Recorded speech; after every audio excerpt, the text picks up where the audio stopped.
नमस्कार, स्वागत है आप सबका दिन भर की तमाम बड़ी और अहम खबरों के साथ। मैं हूं कवींद्र। शुरुआत हेडलाइन से।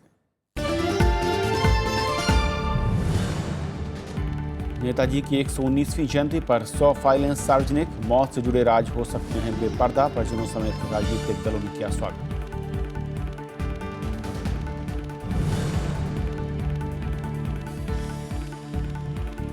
बुंदेलखंड के दौरे पर कांग्रेस उपाध्यक्ष राहुल गांधी। कहा, संसद में उठाएंगे किसानों की बदहाली का मुद्दा। केंद्र सरकार पर गरीबों की अनदेखी का आरोप।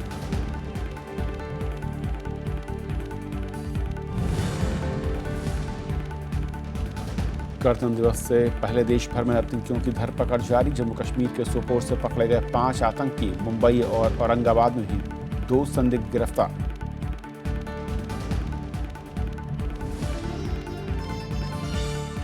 और आइए देखते हैं पहली खबर।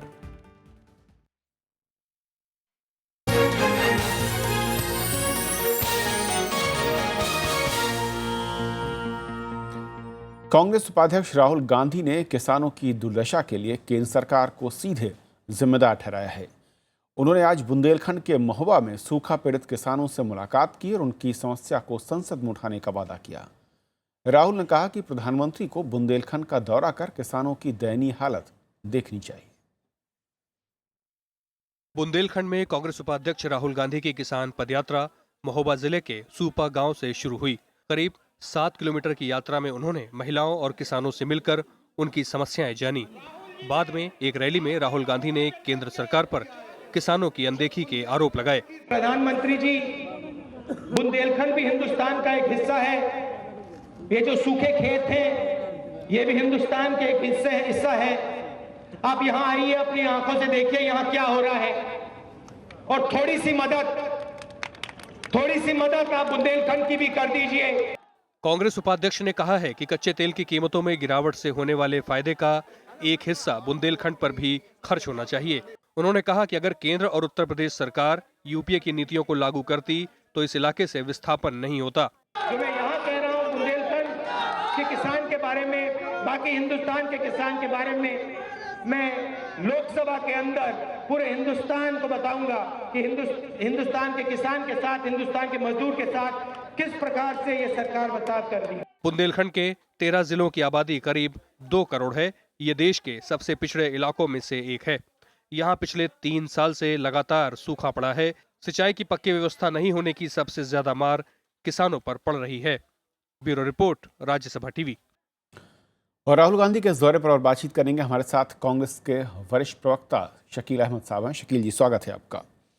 शकील जी, जिस तरीके से बुंदेलखंड का दौरा राहुल गांधी ने शुरू किया है, तो क्या ये माना जाए कि कांग्रेस ने चुनाव की जो उत्तर प्रदेश में है उसकी रणभेरी बजा दी है और यहाँ पर जो सीधा हमला प्रधानमंत्री नरेंद्र मोदी पर किया, यानी कि उत्तर प्रदेश में भी आप सीधे बीजेपी को घेरने की कवायद करेंगे? नहीं, देखिए राहुल जी पहली बार बुंदेलखंड नहीं गए हैं। राहुल जी की ये मेरे ख्याल में तीसरी या चौथी यात्रा है बुंदेलखंड की।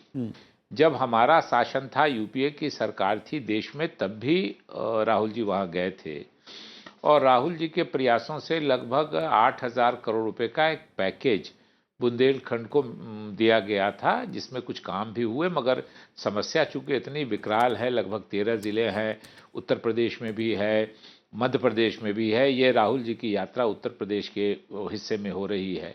तो बुंदेलखंड की आवाज़ राहुल जी पहले भी उठाते रहे हैं, लेकिन पिछले कुछ दिनों से जो वहाँ अकाल की स्थिति है, जो सूखा पड़ा है, उससे किसानों की स्थिति और ख़राब हुई है। और यूपीए सरकार ने जब 72,000 करोड़ रुपए का ऋण माफ़ किया था पूरे देश में, तो उसमें बुंदेलखंड के भी किसान थे और साथ साथ कुछ और विशेष सुविधाएं बुंदेलखंड को मिली थी।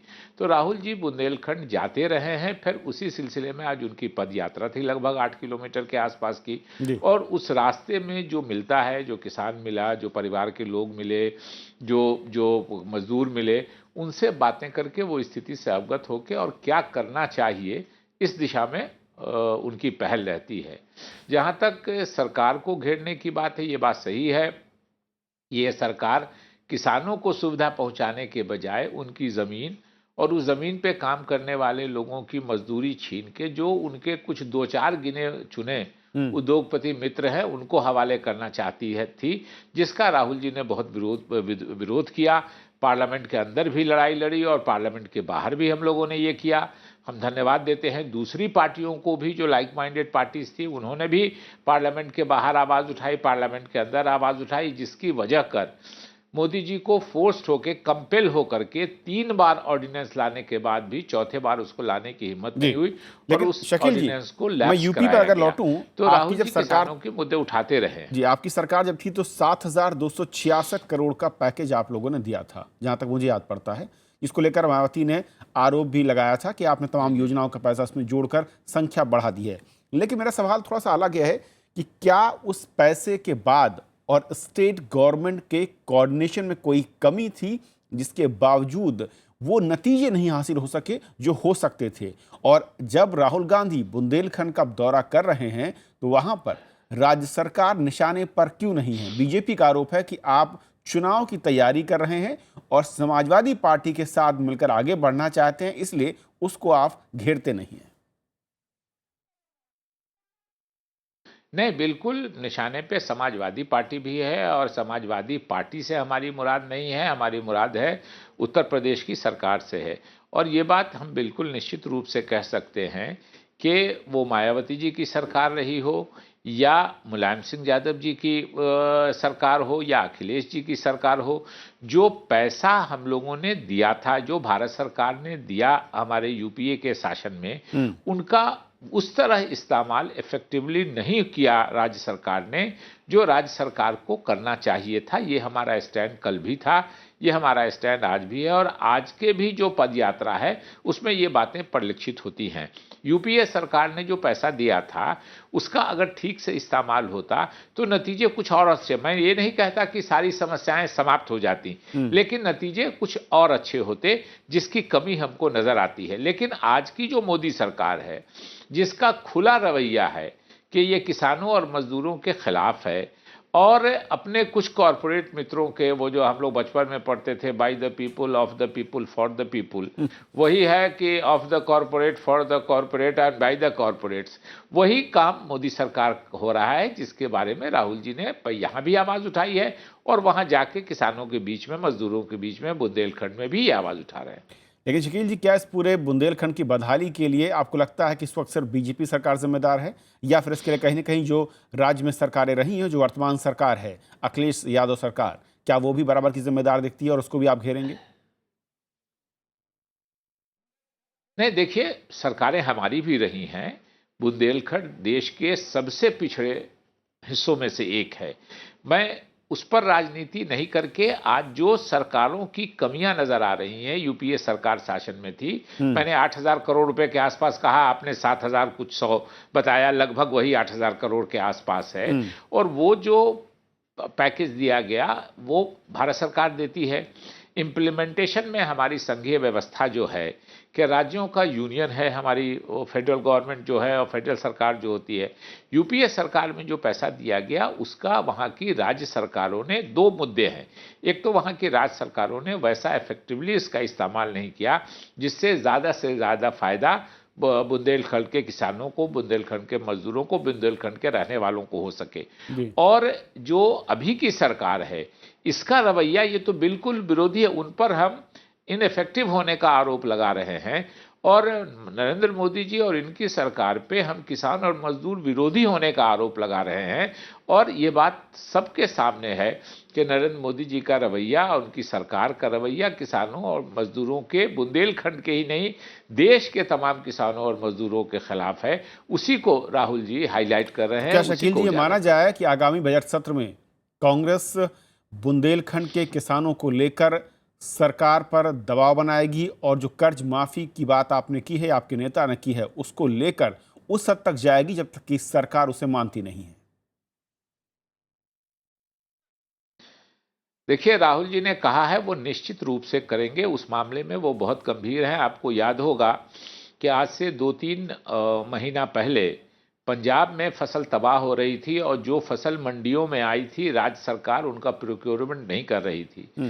राहुल गांधी जी, मैं पंजाब का चूंकि प्रभारी हूं, राहुल गांधी जी वहां गए और आपको जान के अच्छा लगेगा कि राहुल गांधी जी के जाने का ही इतना असर हुआ कि उसी रात पंजाब सरकार ने 4,000 करोड़ रुपए की फसल खरीद ली और राहुल गांधी जी जब लौट के आए और पार्लियामेंट में बहुत नेक्स्ट डे इत्तेफाक से पार्लियामेंट चल रही थी, सेशन था पार्लियामेंट का, बीच के रिसेस में वो गए थे, वापस आके बहुत मजबूत तरीके से राहुल गांधी जी ने उन किसानों के और फसल उनकी बर्बाद हो रही है इसकी आवाज़ उठाई और उसका कुछ फेवरेबल असर हुआ। पंजाब सरकार कुछ जागी अपनी नींद से, कुछ उनको लगा कि राहुल गांधी जितनी मजबूती से आवाज़ उठा रहे हैं कहीं उनको राजनीतिक लाभ नहीं मिल जाए, इसलिए उन्होंने कुछ अपनी जो उनको जिम्मेदारी थी उसको कुछ निभाने की कोशिश की, लोगों को दिखाने के लिए ही सही, लेकिन राहुल जी के आवाज़ उठाने का पार्लियामेंट में ये फायदा हुआ किसानों को और मजदूरों को पंजाब के।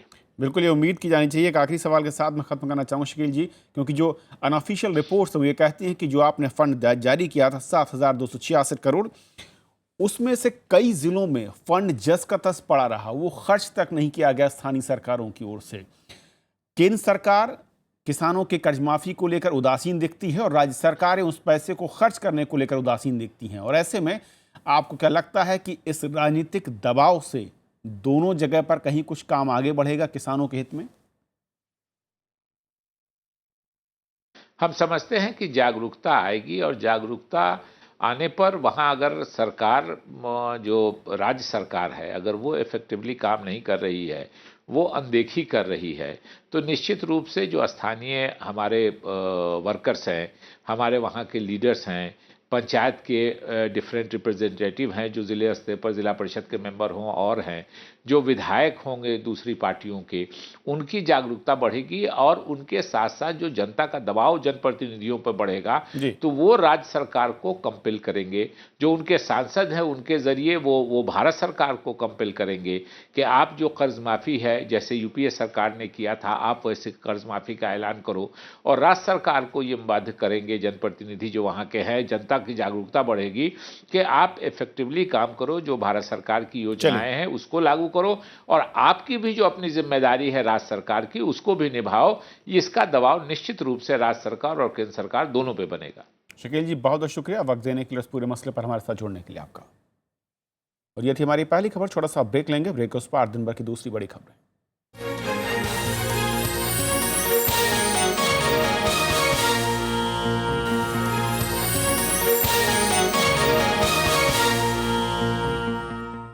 যদি তোর ডাক শুনে কেউ না আসে তবে একলা চলো রে, যদি তোর ডাক শুনে কেউ না আসে তবে একলা চলো রে, একলা চলো একলা চলো একলা चलो একলা। विरासत में इस बार गुरुदेव रविंद्रनाथ ठाकुर का रचना संसार हिंदी में पहली बार सिर्फ राज्यसभा टेलीविजन पर। একলা চলো একলা চলো একলা চলো।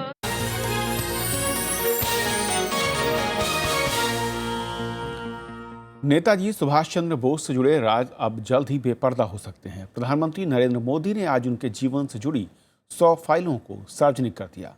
अंतर्राष्ट्रीय संबंधों पर असर पड़ने के चलते वर्षों तक इन्हें गोपनीय रखा गया था।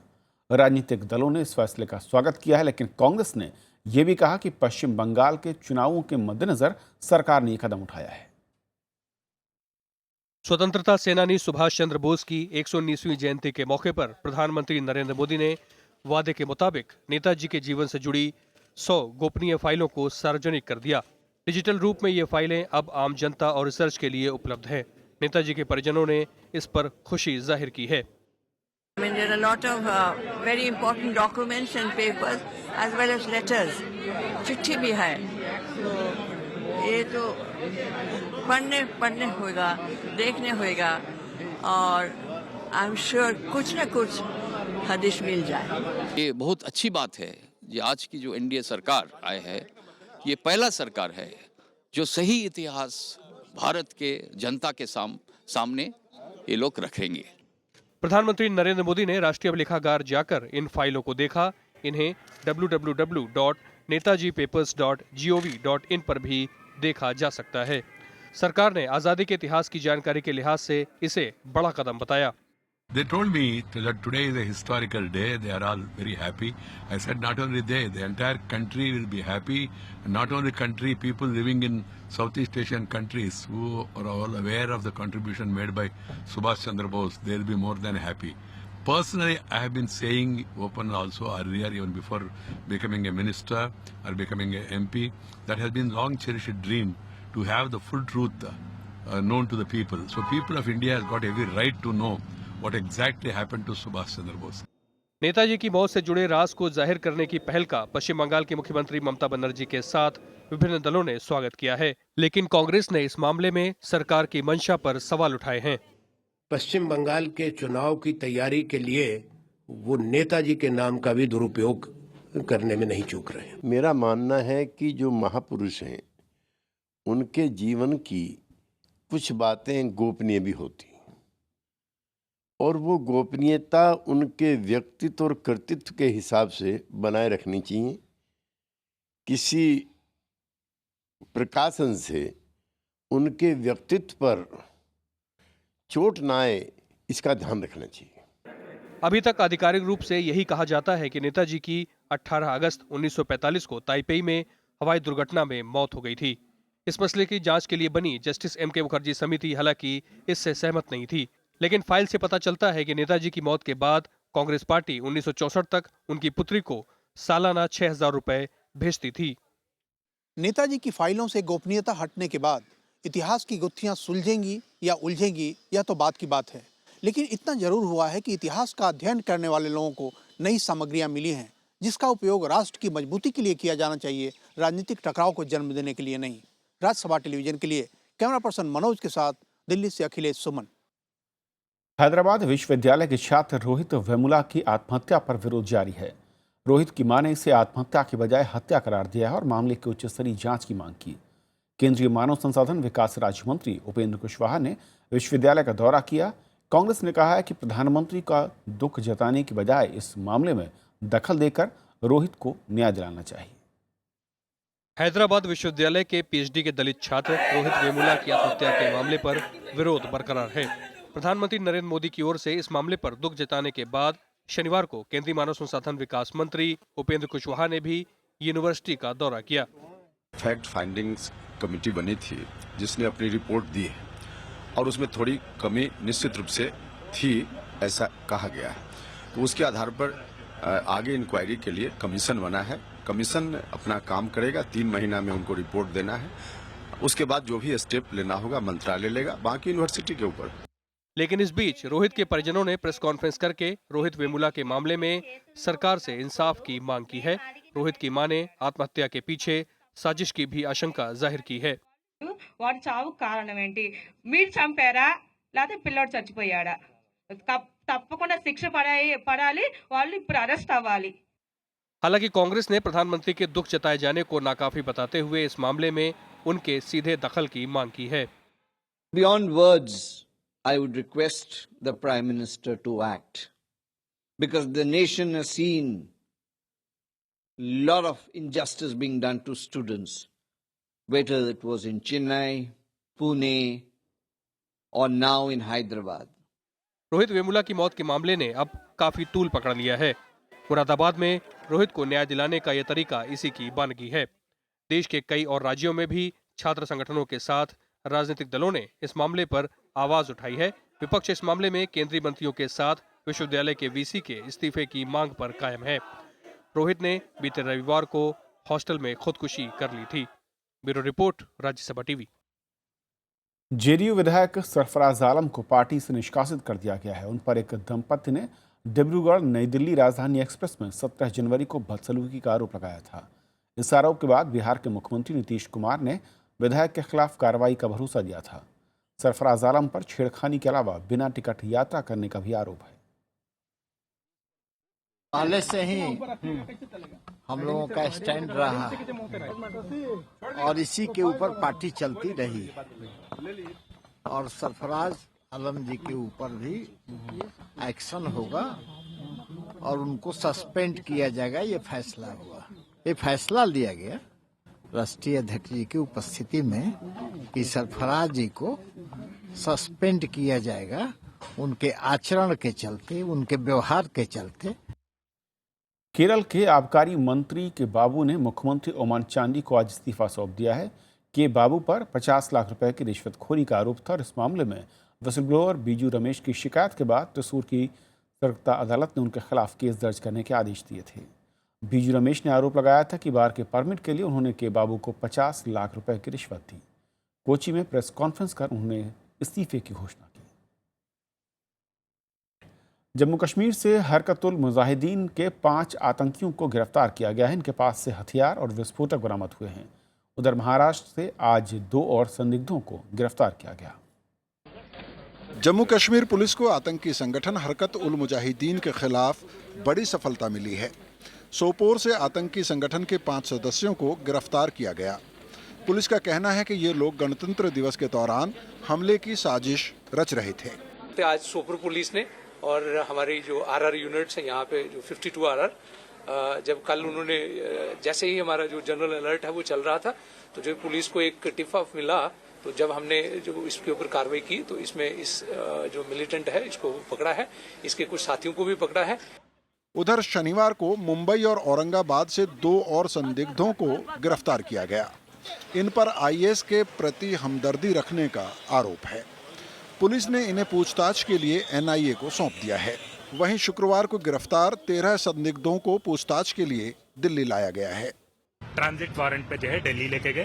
कोर्ट ये डायरेक्शन दिया कि जो है विद इन 3 डेज जो है उनको जो है Patiala house court new Delhi NIA special court में प्रोड्यूस करने का जो है डायरेक्शन दिया। एनआईए के मुताबिक संदिग्धों के पास से विस्फोटक बरामद हुआ है। संदिग्धों के विदेशी आतंकी संगठनों से संबंध की आशंका भी पुलिस जता रही है।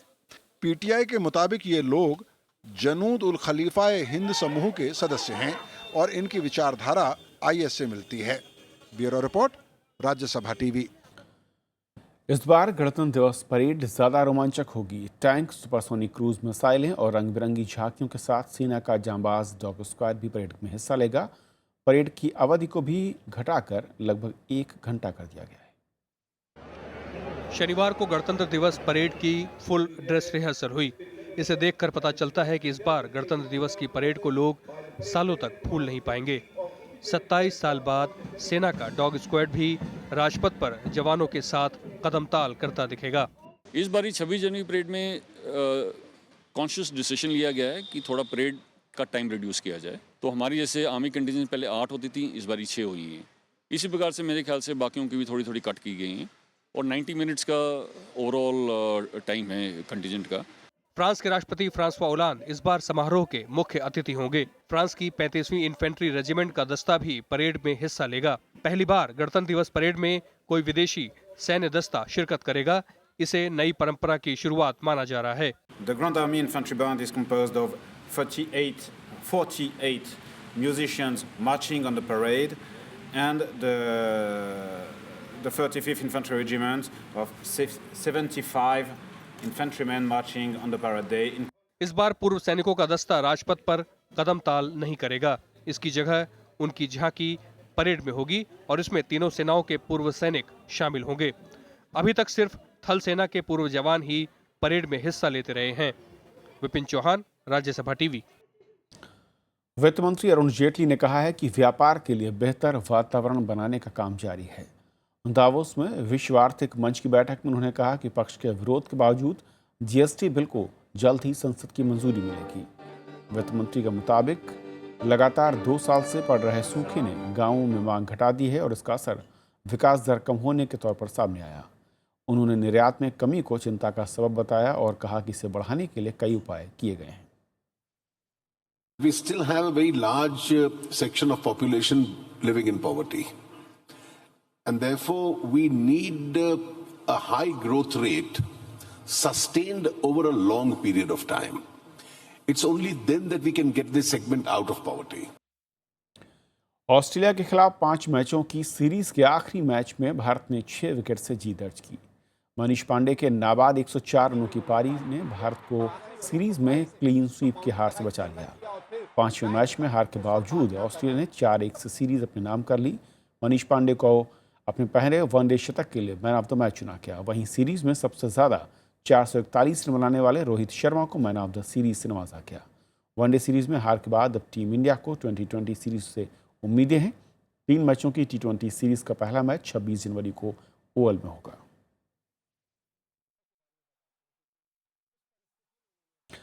अमेरिका को बर्फीले तूफान ने अपनी चपेट में ले लिया है। तूफान से 5 करोड़ लोग प्रभावित हुए हैं। तूफान से 8 लोगों की अब तक मौत की खबर है और कई राज्यों में इसके चलते आपातकाल की घोषणा करनी पड़ी है। हजारों उड़ानें तूफान के चलते रद्द कर दी गई। अमेरिका में आए बर्फीले तूफान को 100 साल के इतिहास में सबसे ताकतवर तूफान माना जा रहा है। इसकी चपेट में आने से 8 लोगों की मौत हो गई है। तूफान ने राजधानी वॉशिंगटन समेत देश के पूर्वी तट के ज्यादातर हिस्सों को प्रभावित किया है। टेनेसी, उत्तरी Carolina, Virginia, Maryland, Pennsylvania, Columbia और अन्य राज्यों में आपातकाल की घोषणा कर दी गई है। प्रशासन ने लोगों से घरों में रहने की अपील की है। This storm will be deadly. We need people off the streets. So if you expect to see your street to be plowed during the day on Saturday or going through Saturday evening, it's not going to happen. We are anticipating 2 to 2.5 feet of snow over a 36-hour period with some parts of the District of Columbia on that upper end. The snow we anticipate is wet and heavy, which means we can expect to see down trees and power lines. सरकारी स्कूलों और दफ्तरों को बंद कर दिया गया है। तूफान ने यातायात को भी खासा प्रभावित किया है। एक तरफ जहां मेट्रो रेल बंद हैं, वहीं 5000 से ज्यादा फ्लाइट को भी रद्द कर दिया गया। तूफान की वजह से लाखों घरों में बिजली नहीं है, जिससे लोग अंधेरे में रहने को मजबूर हैं। ज्यादा खरीदारी की वजह से सुपर बाजारों में खाने पीने की चीजें खत्म हो गई हैं। We're just trying to make some food that'll last like 3 or 4 days, like spaghetti and stuff like that, but the grocery stores are extremely empty. फिलहाल अमेरिका को इस तूफान से राहत मिलने की उम्मीद नहीं है। मौसम विभाग के मुताबिक रविवार तक 30 इंच तक बर्फबारी हो सकती है। Bureau report, Rajya Sabha TV. तो इस बुलेटिन में भी इतना ही। नमस्कार।